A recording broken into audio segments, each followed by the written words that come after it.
The next section of this chapter, we need to discuss more about the way to prepare a solution of a molarity, dissolving a solid in a solvent, and diluting things. That'll come in a separate discussion. And how we interconvert between molarity, volume, moles, and grams. Those kind of things. In order to talk about concentrations of things, we got to get our terminology straight first. So what on earth is a solution? A solution is a homogeneous mixture. Often we talk about water solutions, but it doesn't have to be. What are solute and solvent then? The dissolved substance is the solute, and that which does the major component of the solution is the solvent. So it helps to keep track of these different terms, but they usually aren't too tricky. It's just we got to make sure we're saying the right words. Molarity is our unit of interest here, and it is the chemist's favorite unit because it involves moles. Moles of some substance dissolved per liter of solution. And when we think about molarity, we're going to describe it as capital M. Be careful how you use M. M can mean a lot of things. It means milli, it means meters. And so be careful, don't misunderstand what these are. Capital M is molarity, and it is simply a ratio of moles of solute per liter of solution. Use that definition. It is a really good thing to remember, and we'll need to write our units in often. But when we say moles per liter is what we'll often write. Moles per liter, we mean moles of solute and liters of solution. But be careful that capital M and MOL are not used the same because they are definitely distinct in how they're interpreted. Just as a reference here, we need to think about how these solutions are actually made. So if we're going to put moles of some solute into a solution, how does that actually happen? What's the way that it works? So in order to make a solution of a known molarity, a known concentration, you have to weigh out some amount of somebody's solute, some solid typically, and then you put it in a container. This type of container is described as a volumetric flask. It allows us to prepare solutions to a very accurate level of volume, and that gives us more than 1 or 2 sig figs, often 3 or 4. And then you add some solvent to initially dissolve it by swirling it without filling it all the way up. You give it a good swirl. This particular flask looks like a 250 milliliter flask, and they're designed, the shape is conducive for mixing. And then you add enough solvent till you get to an accurately calibrated final volume. There's an etched line on the neck of a volumetric flask that tells you exactly what volume you need to add to get the volume prescribed on the volume of the flask for the 250 milliliters. Okay, that's just a technicality to make sure you realize what we're doing. We're adding solid to and dissolving it in liquid, and then adding volume until you get it up to a specific actual number. So what's the point with molarity? Molarity is a great tool for us in conversion problems. It is a conversion factor. It gets us between moles and liters, and remembering that it's moles of solute and liters of solution that we're referring to in the ratio. And so there's more than one way of these to be used. Sometimes we're going to think about them as 1 mole per 1 liter. If you'd have 1 mole of sodium chloride in enough water to make 1 liter, we have the concentration is 1 mole per 1 liter, or 1.0 mole per liter, or 1.00 m.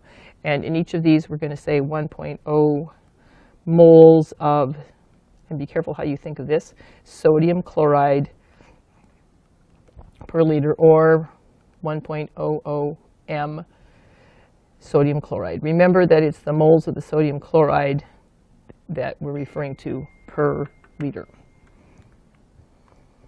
These can be used as conversion factors, right side up and upside down, depending upon what the circumstance is for what you need to calculate.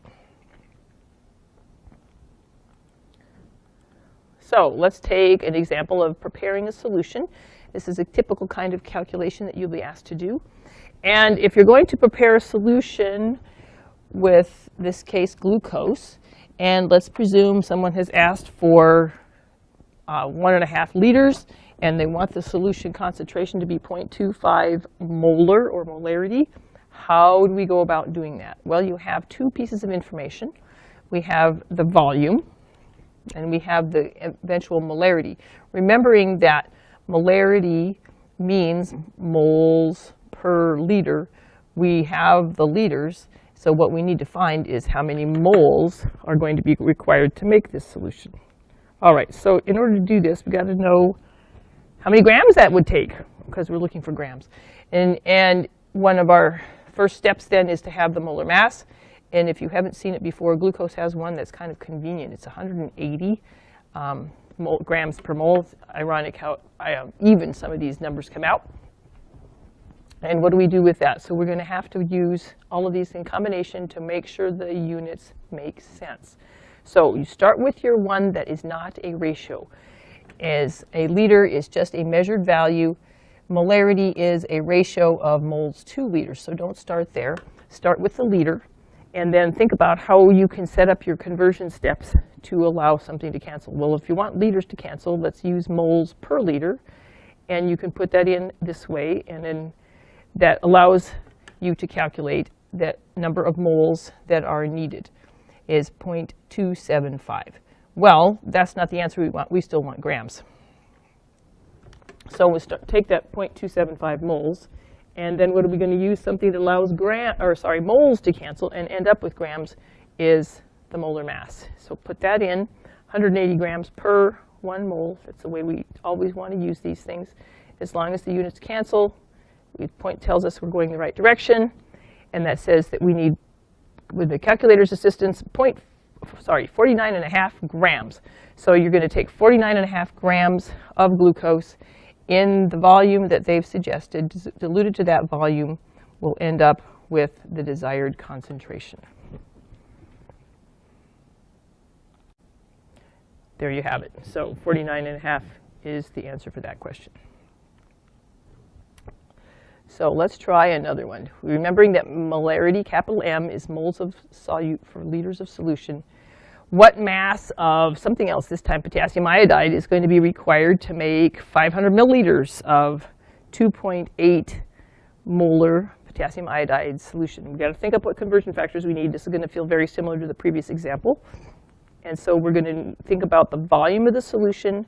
First, we'll determine the moles of potassium iodide, and then after that, we'll determine the grams of potassium iodide. To do that, which conversion factors do you need? To get between volume and moles, that is going to use molarity, capital M. And then to get from moles to grams, that's what we did in the previous example, we're going to use a molar mass, the molar mass of potassium iodide. So always think in terms of starting with the value that is not a conversion factor, namely milliliters. It is a single unit. It is not a conversion factor. And molarity is, in fact, a ratio of moles per liter. And so we're going to use it as a conversion factor to get our problem set up correctly. OK, so let's start with the volume of the potassium iodide solution.